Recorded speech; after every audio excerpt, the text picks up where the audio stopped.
Hello everybody, welcome to another episode today of the Signal Box. Welcome, thank you for joining me. Do hope you like this one, and don't forget to hit the like and subscribe buttons, and we'll crack on with today's video.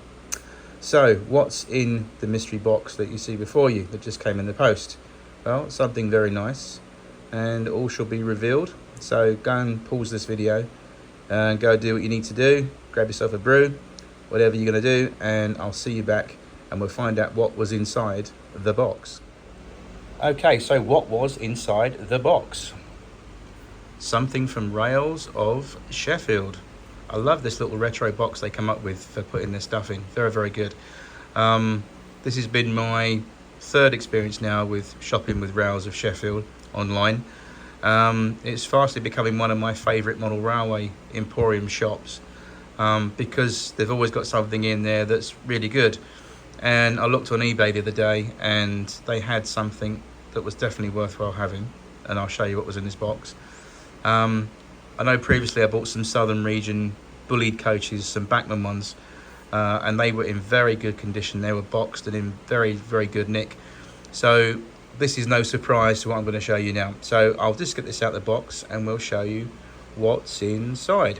So I love this little retro sort of 00 style almost box. I don't do box reviews, but this is a nice box. I do like this box. Sometimes when you buy things on eBay, the seller will say, oh, the box is not original, or I haven't got a box for it, but they ended up putting a storage box for it. But this is nice. It's a nice alternative. Established since 1970. Didn't know that. Rails of Sheffield. So there we go. Let's open box of Sheffield up like that. And obviously a little card in there. Okay. But what's in the bubble wrap is more important. This is lovely. I know you're going to like this one. If I just take it out like that, take the camera slightly off zoom. That's better, isn't it? There we go. Right, let's put this to one side and we'll have a look what's in this mighty wad of bubble wrap. And it's very well packaged, as you can see. Quite happy about this. We'll eventually get there. We will get there. We have got there. Right, okay. There's some paper towel. Just carefully lifting that and scooting that out of the way. Sorry about that, but I'll just try and do this with one hand. Move the package into one side. That's better. Right. Bring in my little table lamp so that brightens things up a bit better. Sorry about the shaky camera. Okay, here we go. What's inside this blue wad of paper towel? Something from 1977 has travelled all the way here in time to 2024 from 1977. So what has come from 1977 and found its way into my model railway collection? One of these. Look at that. That is an Airfix Royal Scot class Royal Scot Fusiliers in London Midland Scottish black. What a lovely machine. Let's lift it out of the paper tissue and onto the table.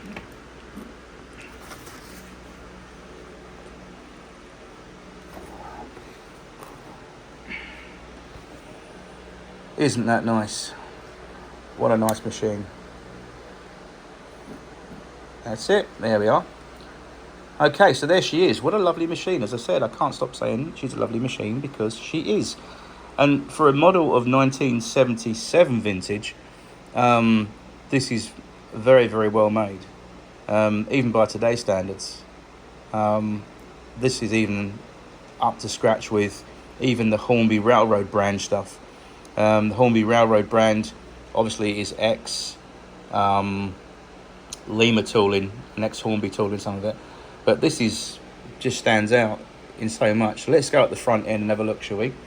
So it's got, on the smoke box side of things, there isn't much in terms of that much detail on the front there. For example, the front buffer isn't riveted. There's no rivets on the front buffer, sadly. It's just this plain red buffer colour finish, so there's no rivet detail there. which doesn't really matter. The buffers themselves, they're not spring loaded, but they are complete. It's got its original Airfix 1977 coupling, which is great. I love these. Far more better than the big chunky ones they brought out later on, for example on their 14XX classes and even some of the Class 31 diesels. A lot of the Airfix stuff from 1979 onwards had those great big D couplings in the front. These have got the lovely little, almost like NEM pockets almost. It's got a vacuum pipe on the front there, which is nice. But there's some nice relief detail on the front there. If we look on the running plate there of the front end, you can pick out some rivet detail there. A little bit on those step plates there. There's some nice moulded hinges for the smoke box door. A separately fitted handrail for the top, which is nice. And then looking round this side, what does it for me is that double blast chimney. That is an excellent moulding, almost like a Great Western King and a castle double chimney almost. Some nice separately fitted pipe work there on the side of the boiler, smoke box end going the way down the boiler. And this lining that goes around the boiler and on the cylinder blocks is in very, very good condition, very good nick. Nicely done on there. Let's just stop here with the camera at the moment. So as you can see, it's got a nameplate on there, Royal Scots Fusiliers, which is a army regiment obviously, and paint finish on here is in very, very good condition. Again, for a model of 1977 vintage, you can't grumble. It's got a little bit of dust on top there, which isn't being helped by my little table lamp shining on it, but that's nothing a dry brush will clean off. That's all you need to do. But other than that, look at that, she's very good. All the washout plug details there, separately fitted pipework on the side, separately fitted reversing rod going from the cab down the side of the boiler, obviously to the expansion link. The wheels themselves are very shiny. A lot of people moan about this saying, they're too shiny, they're horrible. And obviously I could paint the outer rims if I wanted to. I could do that little job, but I'm not going to. Somehow, for some reason, I like it in this condition. There's very much to do to this. I like it as it is. Now, this is the condition I received it in. Believe it or not, these wheels are super shiny. The only thing that I did do was take a cotton bud and some lighter fluid, and I just gave these con rods and all the linkage a very, very light buffing over with some lighter fluid and the cotton bud, just to clean a tiny bit of dirt off there. There wasn't even much to fill a pinhead, to be honest with you. It pretty much was as you see when I got it out of the box, literally first time round. I know I got it out of the box just for you a second ago, but when I literally opened the box with a knife and took it all out, it was in pretty much this condition. So Rails of Sheffield do keep their word. They don't tell no porkies. Moving down, the cab has got some glazing in it. There you see, 6103. The lettering or the numbering on the side is a little bit suspicious, a little bit maybe too thick in my liking, but it's passable. And that yellow lining around the cab there, maybe slightly too thick, but it just about gets away with it there. On top, you've got a nice little Stanier whistle on top there. Look at that. That's quite a nice little bit of engineering. Separately fitted brass safety valves. On top of the loco here, there's some rivet detail on the cab, which is quite nice on the roof.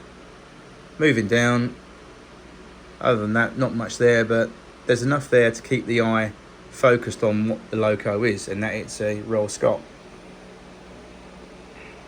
Very nice little engine. So little was quite big. The tender, again, it's moulded. This is pretty much from the mainline sort of range, I think, pretty much. It's a Stanier tender, which is definitely what it should be.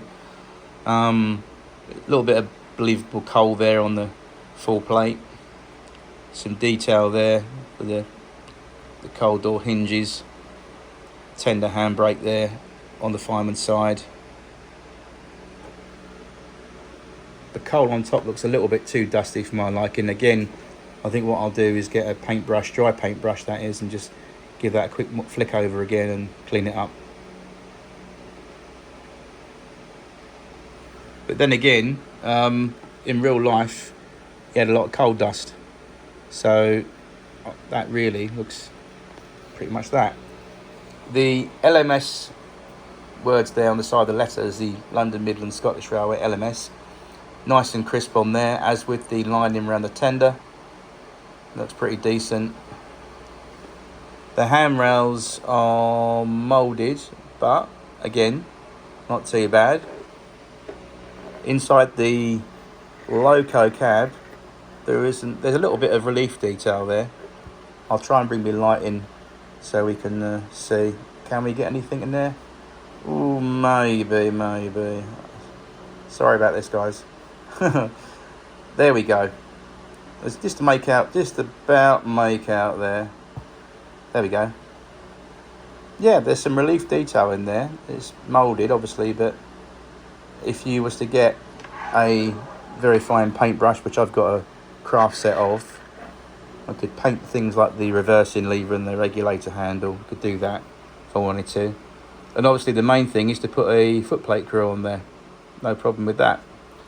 Going around the back of the loco, you've got the buffer beam on the back of the tender, as I found out earlier, that this actually comes off. It's meant to come off.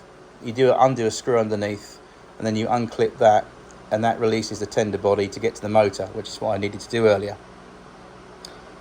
There's a little bit of a vacuum pipe remnants on the back there, but we can fit another one. I've got loads of vacuum pipes in my little bits and pieces box, but looking at the back as a whole, you've got some nice moulded detail on the back there. Again, I'll bring the lamp in. There you go. You can see there, or not. There's some steps there, some rivet detail, quite a few little bits in there to look at. And for some strange reason, the rear tender buffer beam has rivets on it, which is quite bizarre as to why they didn't put it on the front, but never mind, that's quite nice. And then looking at the top of the tender, there's some rather nice detail there with the filler cap, the condensation exhaust vents, there's two things there. Nice little bit of moulding. Again, for a 1977 model, guys, 10 out of 10, really. I found out this little piece of detail here with the water cap filler and the vents there. That actually is a separate fitting. It does actually unclip very carefully, which so I could clean it and also get to the screw underneath to release the tender weights. But overall, a very tidy model. So what did I had to do? What did it require, and what did I do to it, and what did I have to do to it, is what I was going to say. So all I did with this, basically, if I flip it over carefully on its side, like that. Right, look at these wheels underneath. You could comb your hair in those rims. Look at that. Look at those real wheel rims there. You could comb your hair and put your slack on by looking at that. Absolutely sparkly. That's how I like to see wheels. Admittedly, they weren't like that when I actually had a look underneath. They had a tiny bit of dirt on, but not much. Again, not enough to fill the head of a pin. Very, very fine amount of dirt, but it's that fine amount of dirt that prevents electrical continuity when you put it on your track. So there must be this sort of shiny, clean finish. Any loco, really, whether it's an Airfix or a Hornby, a Bachmann, or whatever brand of loco you've got and whatever scale. Golden rule is clean track, clean wheels, clean pickups. So gave those a polish over. Did the leading front bogie as well. Look at that. Beautiful.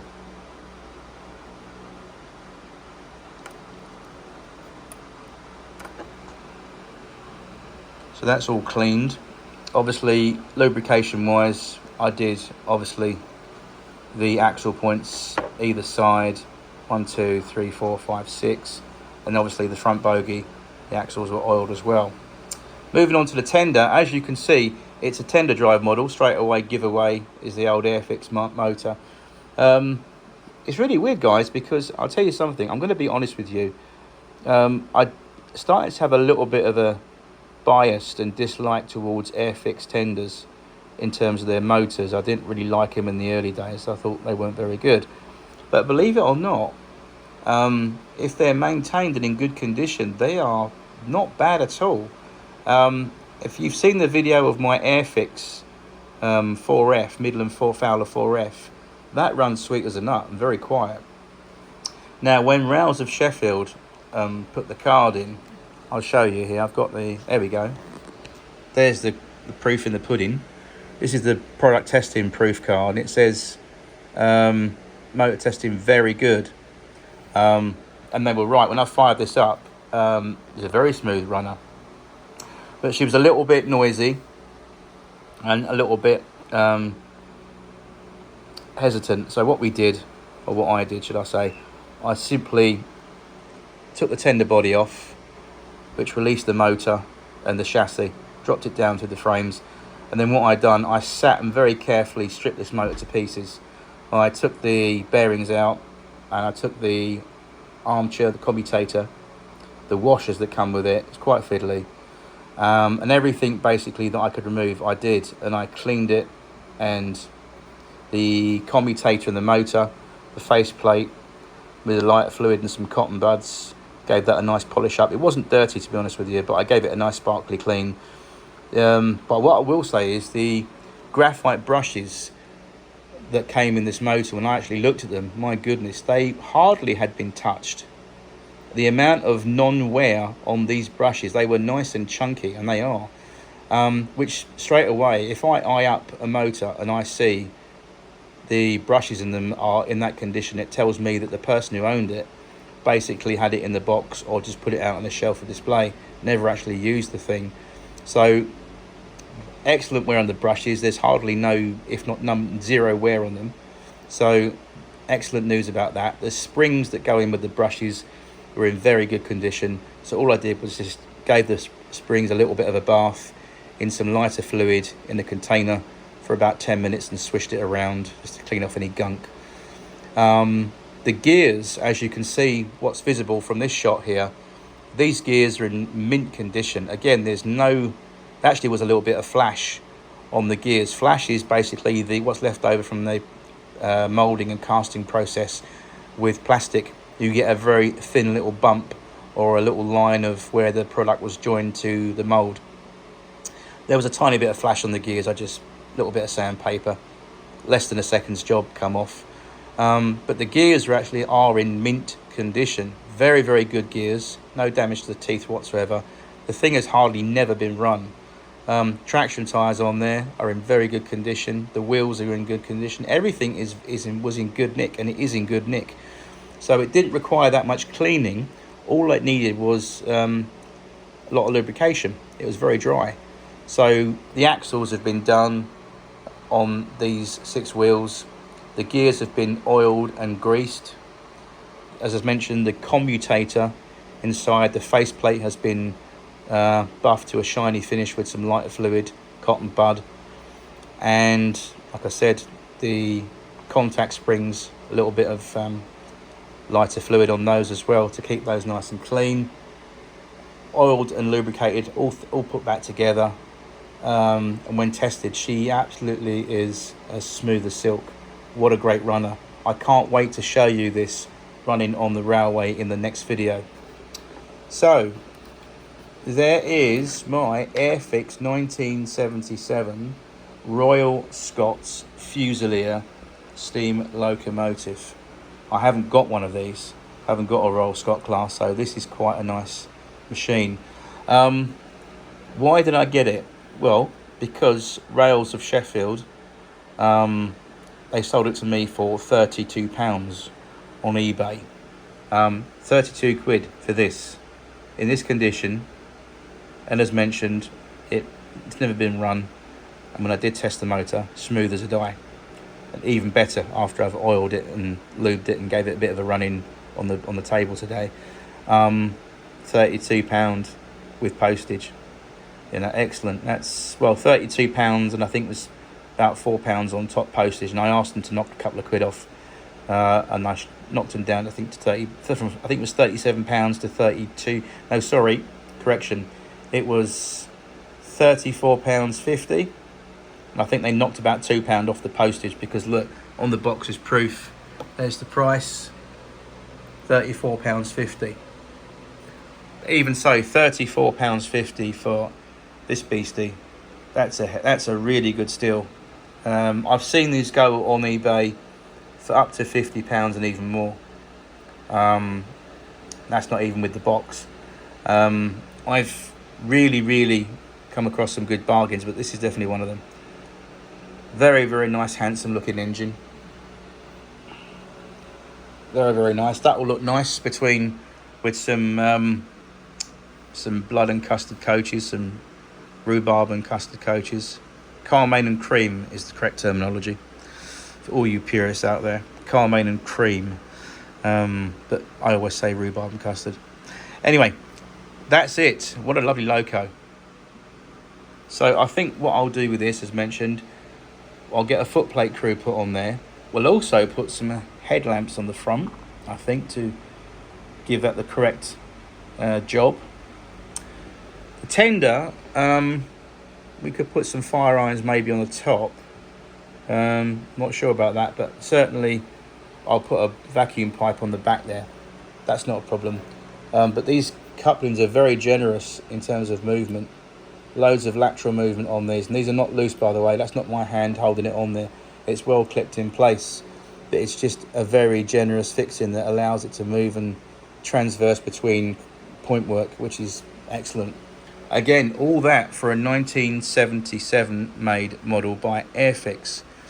And Airfix did make some rather nice engines, and this is definitely one of them. The Fowler Midland 4F is one I've got. Another great loco is the Toffee Apple, the Class 31 A1 diesel, Class 31. Another great loco, extremely powerful. And these motors are not half bad. If you get a good one, they're okay. So there we are. That's my Rails of Sheffield bargain for today. I do hope you enjoyed that. And in the next video, we'll see her running around my railway. Until then, thank you very much for watching. Don't forget to hit the like and subscribe. And I'll see you soon in another episode of The Signal Box.